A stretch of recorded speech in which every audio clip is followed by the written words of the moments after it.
Amigas, amigos, muy buenas noches. En la Divina Comedia de Dante Alighieri, bueno, si alguien se conecta, hágame el favor de decir si se oye. La Divina Comedia tiene tres partes: el infierno,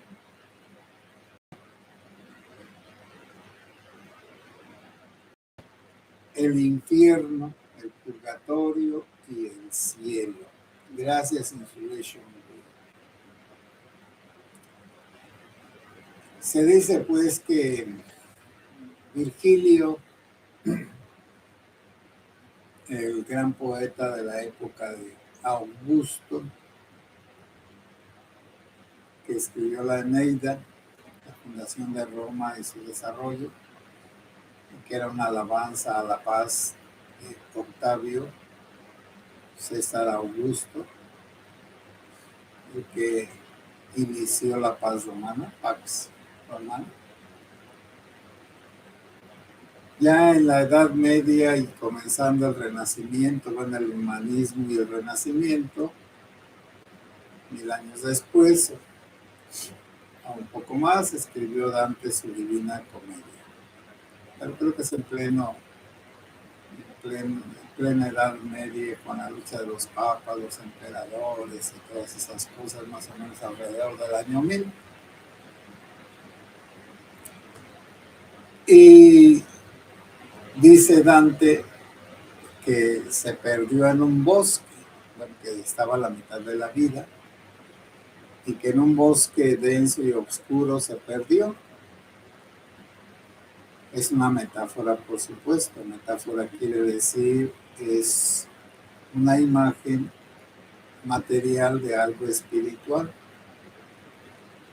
Y que entonces encontró en el bosque a Virgilio, que Virgilio la invitó a visitar la Divina Comedia. Es decir, los acontecimientos que pasan en el mundo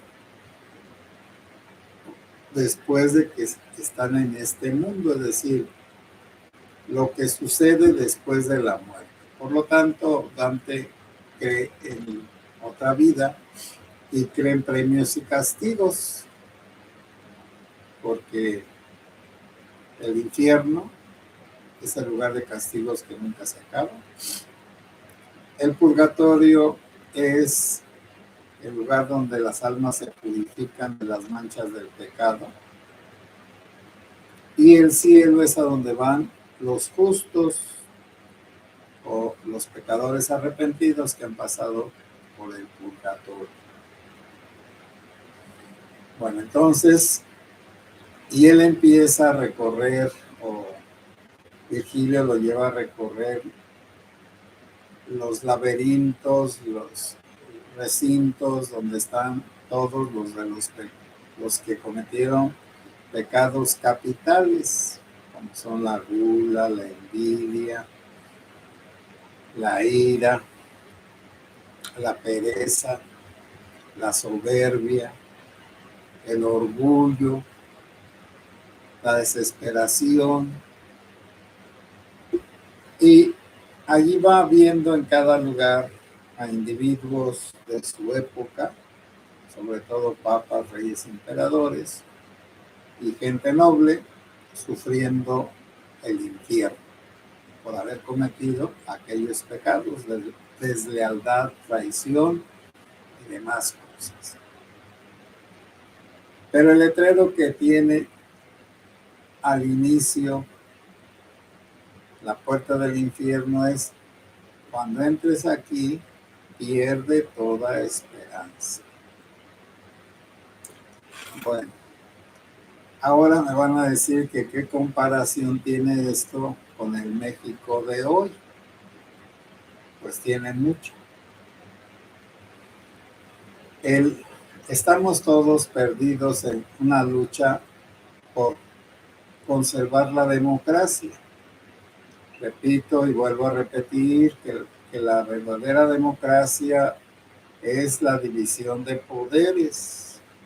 Eso lo inventó Montesquieu allá en el siglo XVIII, XIX, XVIII sobre todo, en Francia.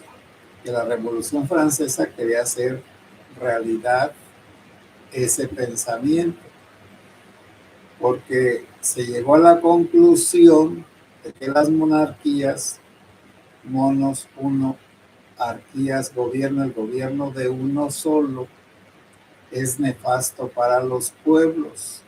De hecho, los romanos mataron a Julio César porque pensaron que iba a nombrarse rey. Y los romanos estaban en contra de la realeza, de la monarquía, porque tuvieron unos reyes nobles que resultaron muy malos. El último, pues, violó a una mujer noble, Tarquinio el Soberbio, y ella se suicidó, porque para una mujer en la antigüedad ser violada era ser descastada, ser avergonzada, ser humillada. Entonces ella, que era una mujer casada, prefirió suicidarse. Lucrecia, creo que se llama. Y el esposo y los hermanos se levantaron en armas en contra del rey. Lograron eliminar al rey y entonces hicieron una constitución donde ya no habría reyes nunca. Es decir, el gobierno de una sola persona sin tener contrapesos que lo detengan en sus locuras, insanias y tonterías. Bueno, entonces, eso hicieron los romanos, los patricios. En la Revolución Francesa, como ya había pasado mucho tiempo, casi 2000 años, de que los romanos aniquilaron la monarquía romana. Entonces, los franceses aniquilaron la monarquía francesa guillotinando a Luis XVI, creo que en 1791. La revolución empezó en 1789 y luego a María Antonieta y al niño de ellos dos, que era Luis XVII, se lo dieron a un zapatero a que lo criara, más bien a que lo maltratara y lo mataron. Y así fue. Entonces el pueblo, pero ¿por qué se enojó el pueblo? Porque María Antonieta era una tonta. Ella venía de Austria, su madre María Teresa era una gran gobernante y una gran mujer. Y entonces esta vino a Francia muy jovencita y pues tuvo amantes y la corte francesa estaba muy pervertida en lo sexual y en el juego. Y entonces el juego y sus aventuras la hicieron desagradable a los ojos de los franceses. Pero eso no sería lo máximo, sino que ella hizo un palacio especial que se llamaba el Trianón, como una villa, como una representación de un pueblito popular. Y allí estaba siempre con sus amigos y jugaba mucho a las cartas y perdía. Pero como ella, según que tenía un gran capital, su esposo Luis XVI, se fue endeudando, metiéndose en escándalos, como la dirigente acá de las deportistas. Y entonces, cuando la gente inconforme, que tenía hambre, que no tenía pan, porque hubo una sequía, unas inundaciones, y ella comiendo pasteles y postres elegantes, ya saben que la cocina francesa es la más, bueno, junto con la italiana, pero la francesa es la más exquisita. Quizá la italiana es la más sabrosa y la española, pero de exquisita la cocina francesa todavía. Y cuando le dijo la gente, o fue el encargado del pueblo a decirle, señora, necesitamos pan, pues que coman pasteles. Bueno, esa frase la mató, porque no se les olvidó a todos los del pueblo de Francia, bueno, de París, los de la ciudad de París, que dijo esa tontería mientras el pueblo se moría de hambre y no tenía pan. Él dijo a los que venían a pedirle una ayuda que comieran pasteles. Si no tenían para comer pan, ¿cómo iban a comprar pasteles? Bueno, así también los funcionarios de los autoritarios no se fijan en el pueblo, se fijan en eso, en ellos mismos. Y entonces abusan de estar cerca del poderoso. Lo que no entienden es que el poderoso puede morir, le pueden mochar la cabeza, como a Luis XVI. Y que mochándole la cabeza al rey, pues sigue la reina y siguen todos los que están implicados o que parece que están implicados. Y allí pagan justos por pecadores, como las carmelitas de Ruano, no sé de dónde, que las acusaron, pues, cuando se prohibió la religión católica y se puso una religión mundana, pagana, se cambió el calendario y entonces a las carmelitas las acusaron de tonterías y las llevaron a la guillotina. El diálogo de las carmelitas de Bernanos puede ilustrar que entre toda aquella podredumbre de los nobles, libres pensadores, depravados, murieron muchas personas inocentes y sanas, porque siempre los malos no se van solitos, se van acompañados de mucha gente inocente. Bueno, en estas votaciones del próximo domingo, pierdan toda esperanza. Esa democracia por la que lucharon nuestros antepasados, Hidalgo, Morelos, bueno, primero Primo Verdad, aún el mismo Iturbide, que luego traicionó la República y él mismo se nombró emperador, pero duró muy poco. Lo mismo que el emperador francés Maximiliano, bueno, era austriaco pues, pero vino apoyado por Napoleón III. Entre nosotros, pues, no han funcionado los reyes, pero sí los dictadores.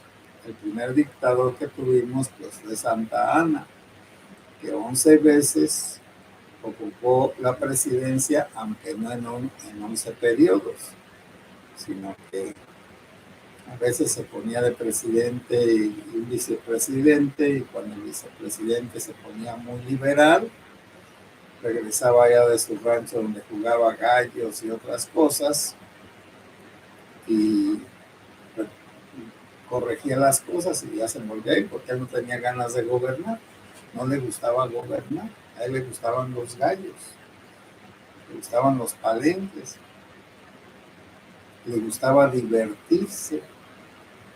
El gobierno lo dejaba al vicepresidente, solo ya al final pues se volvió loco y se nombró Serenísima, Augusta Serenísimo, quién sabe qué, una tontería. Él mismo mandó a hacer el himno nacional, donde se emocionaba él mismo, que luego ya los demás lo corrigieron. pero el promotor del himno nacional fue Santa Anna. Y el otro dictador, pues fue Porfirio Díaz. Juárez no pudo porque o se murió del corazón o le dieron algún remedio para que estirara la pata más pronto. Pero todos, Juárez y Lerdo de Tejada y todos los que siguieron, querían reelegirse. La reelección aquí entre nosotros es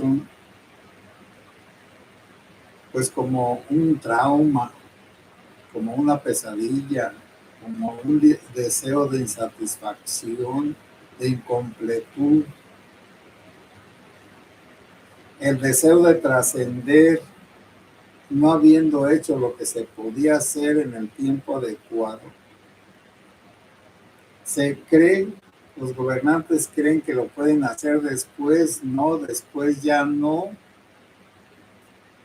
Es el Kairos es el tiempo adecuado, o la oportunidad, o como ustedes le quieran nombrar. El tiempo adecuado es cuando se pueden hacer las cosas, pasa ese tiempo adecuado y entonces ya no se pueden hacer las cosas. Así es, bueno, como el caso está un cazador y está mal puesto, es decir, es bien acomodado, y pasa un venado y se le ceba, no funciona su taquera, su rifle, y el venado se va. Ya no tendrá otra oportunidad de igual, ¿no? Ese venado ya no va a regresar. Acá también las obras faraónicas de El Último Autoritario ya no se hicieron y se van a hacer. Quizá tenga la idea de que se hagan, pero no se van a hacer. Porque por un lado falta dinero, el carisma y todo lo demás. Se necesita un político para poder convencer a todos de lo que propone es lo adecuado. Pero si en este domingo gana el gobiernismo, se acabó la democracia, porque el único lugar de la democracia es la Suprema Corte de Justicia. Es increíble que la Suprema Corte de Justicia, que nunca hizo nada, bueno, también recordemos pues que Benito Juárez era el encargado del Tribunal de Justicia Superior, pues era el presidente del Supremo Tribunal de Justicia, la Suprema Corte, y él fue el que tomó el relevo de la presidencia y no dejó que fuera como ahora sería, en ausencia del presidente, sería el jefe de los diputados o el jefe de los de las cámaras, pero los diputados son los que el presidente de los diputados es el jefe del otro poder, el poder legislativo. El poder legislativo ya no existe. Háganme esta ley y no le toquen ni una coma. Ni los emperadores romanos hacían eso, ni Luis XIV, ni Porfirio Díaz. Bueno. Y atacar a las mujeres, tampoco. En este país siempre se ha respetado a las mujeres en el ámbito pues, social, acá en la familia o en la sociedad, pues no. Pero en lo político, vamos a decir, como hay tan pocas mujeres que se dediquen a eso, siempre ha habido un respeto hacia ellas. Pero ahora este señor, este candidato autoritario, que tiene en la entrada de su reino, en la entrada de su gobierno. Si yo gano, pierdan toda esperanza. Naturalmente que del plato a la boca se cae la sopa, por supuesto. Y eso es lo que yo confío, que del plato a la boca se cae la sopa. Amigas y amigos, esperemos que la gente vote este domingo como ella quiera votar y por quien quiera votar, pero que vote. Bueno, voy a comentar un poco sus aportaciones. Insulation, uy, buenas noches, Padre, Dios la bendiga. El audio es bueno hasta ahorita. Lorena Carrillo, buenas noches, Padre, sí se escucha muy bien, saludos. El mexicano, saludos desde Austin, Texas. Mónica Gallardo, muy buenas noches, Padre, saludos. NO, buenas noches. Y si Dios quiere, pues mañana hablaré un poco más de nuestra situación del país. Y a lo mejor un poco también de la visita de los obispos al Papa. Saludos, Padre, y ánimo, Sandra Calderón. Pues saludos, buenas noches y que Dios los bendiga.